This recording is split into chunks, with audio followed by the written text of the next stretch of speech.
اعوذ باللہ من الشیطان الرجیم بسم اللہ الرحمن الرحیم۔ معزز سامعین، آج ہماری سورہ بقرہ کی آیت نمبر 119 ایک ہی آیت کرواؤں گی کیونکہ یہ کافی بڑی آیت ہے۔ ودّا ودّا ودّا، واو پتہ نا آپ کو کیسے ادا کرنی ہے، آپ نے دونوں ہونٹوں کو گول کر کے نا تمام ملانے سے۔ ودّا کثیر من، کون سا قاعدہ ہے؟ ادغام یرملون باگنہ۔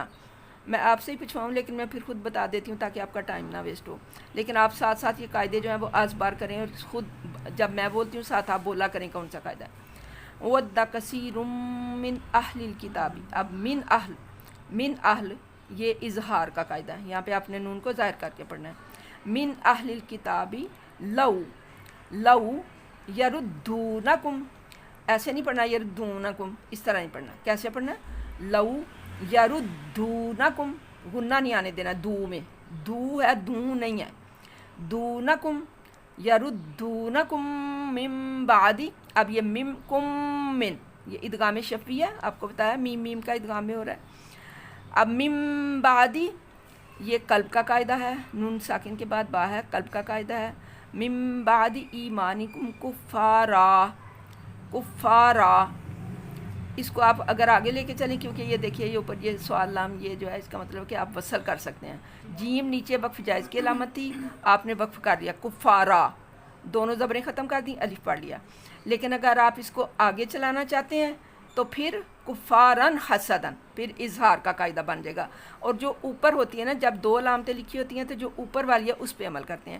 نیچے تھی وقف جائز کی، ہم نے وقف کر کے بھی دیکھ لیا کیفیت وقف کیسے ہوتی ہے، وہ بھی کر کے دیکھ لیا، لیکن ہم اب اس کو ملا کے چل رہے ہیں۔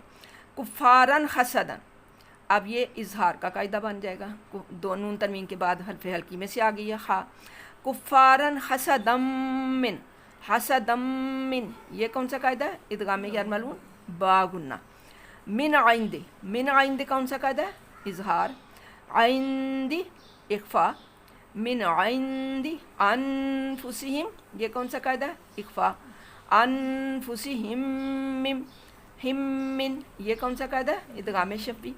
من بعد قلب، ما تبینہ، اس کو واضح طور پہ لفظ کا مطلب بھی واضح اور واضح کر کے پڑھنا ہے آپ نے، تبینہ نہیں کہنا، تبینہ لہم الحق، اب وقف جائز کی علامت ہے، قاف میں کلکلا کیا اور وقف کر لیا۔ ما تبین لہم الحق فعفو واسفخو حتی یأتی اللہ، یہ جو الف کے اوپر جزم ہے یہ الف حمزہ ہوتا ہے، جزم والا الف، اس کو کیسے پڑھنا ہے؟ جھٹکے سے، یأتی اللہ، یأتی اللہ، اور اللہ کا لام پر، بی امرہ، وقف کر لیا، وقف مطلق کی علامت ہی وقف کر لیا۔ ان اللہ علی کل شیء قدیر، یہ کیا ہو گیا؟ قاعدہ کون سا ہو گیا؟ اخفا کا، کل شیء قدیر۔ آ جائیں اس کو پڑھیں۔ وَدَّ كَثِيرٌ مِّنْ أَهْلِ الْكِتَابِ لَوْ يَرُدُّونَكُم مِّن بَعْدِ إِيمَانِكُمْ كُفَّارًا حَسَدًا مِّنْ عِندِ أَنفُسِهِمْ مِّن بَعْدِ مَا تَبَيَّنَ لَهُمُ الْحَقُّ فَاعْفُوا وَاصْفَحُوا حَتَّى يَأْتِيَ اللَّهُ بِأَمْرِهِ إِنَّ اللَّهَ عَلَىٰ كُلِّ شَيْءٍ قَدِيرٌ۔ آ جائیں ترجمہ اور پھر اس کا پچھلی آیت کے ساتھ ربط۔ ہاں جی، اب یہاں پہ چل رہا تھا کہ آپ جس طرح حضرت موسیٰ علیہ السلام کی امت جو ہے وہ ان سے کثرت سوال کرتی تھی اور ان کے لیے مسائل مشکل سے مشکل تر ہوتے چلے جاتے تھے، اس طرح آپ اپنے نبی صلی اللہ علیہ وسلم سے اس طرح اس قسم کے سوال نہ کریں، اور جو کوئی ان اللہ کے احکامات پر عمل نہیں کرے گا، ان چیزوں سے انکار کرے گا، تو وہ پھر ایسے ہے کہ اس نے تبدیل کر لیا اپنے ایمان کو کفر کے ساتھ، تو اس سے اس کا راستہ جو ہے وہ گم ہو گیا، اصل راستہ، فقد ضل سواء السبیل، اصل راستہ جو ہے وہ اس سے گم ہو گیا، وہ صحیح راستے پر نہیں رہا۔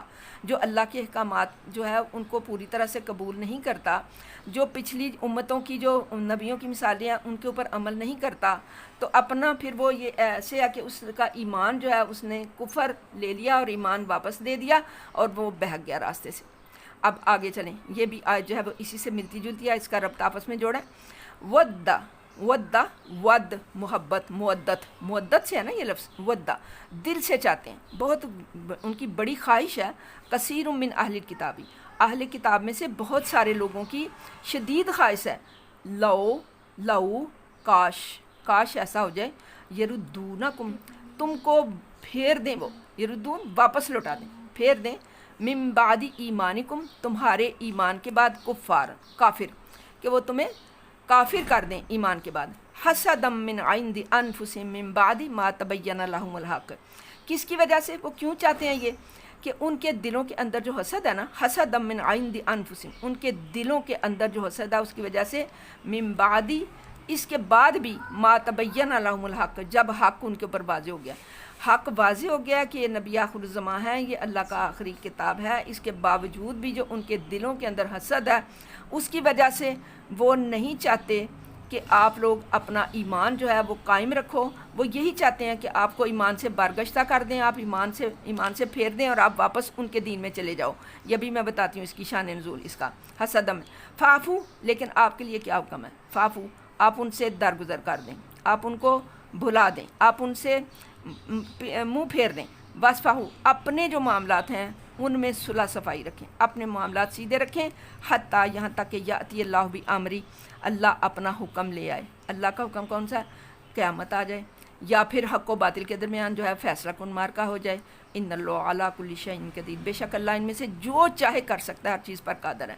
اب اس آیت کا شان نزول کیا ہے کہ دو صحابی ہمارے، حضرت حذیفہ بن یمان اور حضرت عمار بن یاسر، ان دونوں سے اہل کتاب، یہ دیکھیں نا، اہل کتاب نے کہا کہ اگر یہ تمہارا دین جو ہے وہ سچا ہوتا نا تو تمہیں ان مسلمانوں کو نہ احد میں شکست نہ ہوتی، تو تم اس طرح کرو کہ تم اسی اپنے پچھلا جو دین ہے نا کفر کا، اس پہ واپس لوٹ آؤ۔ یعنی انہوں نے بڑی خواہش ظاہر کی اور بڑے ان کو دلیلیں دے دے کے سمجھایا اور کہا کہ اپنے پچھلا جو دین تھا نا تمہارا اہل کتاب یہودیت والا، اس کے اوپر واپس آ جاؤ۔ کیوں کہتے تھے وہ اس طرح، ان کے اندر جو حسد تھا اس کی وجہ سے۔ لیکن ان کو کیا کہا گیا، صحابہ کرام نے کیا جواب دیا، انہوں نے پوچھا کہ یہ بتائیں کہ آپ کے دین کے اندر، یہودیت کے اندر وعدہ خلافی کیسی ہے؟ انہوں نے کہا نہیں، ہمارے دین میں تو وعدہ جو ہے پکا کرنے کا، پختہ کرنے کا حکم ہے، وعدہ خلافی نہیں کرنے کا حکم نہیں دیا۔ تو انہوں نے فرمایا کہ پھر ہم نے بھی وعدہ کیا ہے حضور نبی صلی اللہ علیہ وسلم کے ساتھ کہ ہمارا جینا مرنا آپ کے ساتھ ہے، اور اب ہم موت کے وقت تک اب واپس اس دین میں نہیں جائیں گے اور ایمان پر اور اسلام پر قائم رہیں گے۔ تو پھر وہ لوگ جو ہیں وہ لاجواب ہو گئے، تو پھر اللہ تعالیٰ نے ان کو حکم دیا کہ فاعفوا واصفحوا حتیٰ یاتی اللہ بامری، آپ ان سے درگزر کر دیں جو آپ کو اس طرح سے کہہ رہے ہیں، جو آپ کو اپنے دین سے برگشتہ کر رہے ہیں، ان سے آپ درگزر کریں، اپنے معاملات سیدھے رکھیں، اللہ تعالیٰ خود ہی اپنا حکم جو ہے اس کو غالب کر دے گا، کیونکہ وہ ہر چیز پر قادر ہے۔ یہ اہل کتاب جو ہیں وہ اس کی قدرت سے باہر نہیں ہیں، یہ بھی اسی کی قدرت میں ہے، وہ ان کا بھی وہ مالک ہے، آپ لوگوں کا بھی مالک ہے، اللہ تعالیٰ خود ہی فیصلہ کرے گا، آپ ان کے کہنے پر اپنے دین سے برگشتہ نہ ہوں اور اپنے دین کے متعلق کوئی غلط فہمی آپ کے دل میں پیدا نہ ہو، وما علینا الا البلاغ المبین۔